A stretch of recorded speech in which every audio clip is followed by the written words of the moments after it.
Maple Hollow had always been a quiet town, its rhythms guided by the seasons, its beauty found in the little things, the bloom of wildflowers in spring, the warmth of neighbors at the farmer's market, the sound of rain tapping against cottage roofs. But for Sandra, Maple Hollow became something much more.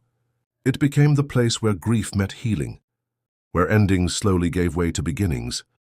She had arrived carrying only sorrow and the child growing inside her, certain her heart could never open again, and yet love has a way of finding the cracks in even the strongest walls.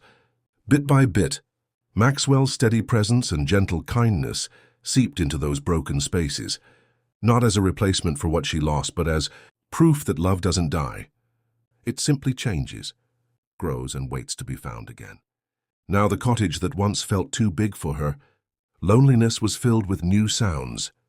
The soft cries of her daughter, the steady laugh of a man who refused to let her walk this journey alone, and the quiet comfort of a family forming in the most unexpected of ways. Sandra no longer whispered to the photograph on her nightstand in guilt. Instead, she told her daughter stories of the father who had been brave, and she held her close while Max, this man who had stepped into her life, so gently, showed her that second chances were real. Love had returned to her life not with fireworks or grand gestures, but with patience, with steadfastness, with the quiet certainty of two hearts choosing each other day after day. Maple Hollow wasn't just the place where Sandra survived her loss. It became the place where she lived again, where she learned that opening her heart to love once more wasn't betrayal but honor.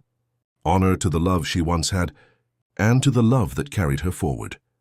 And as the sun dipped behind the hills, painting the sky in shades of gold and lavender, Sandra knew one truth above all: tomorrow would come, and she would not face it alone. For the full story, click the link below. With a heart full of gratitude, Vintage Mike Tales.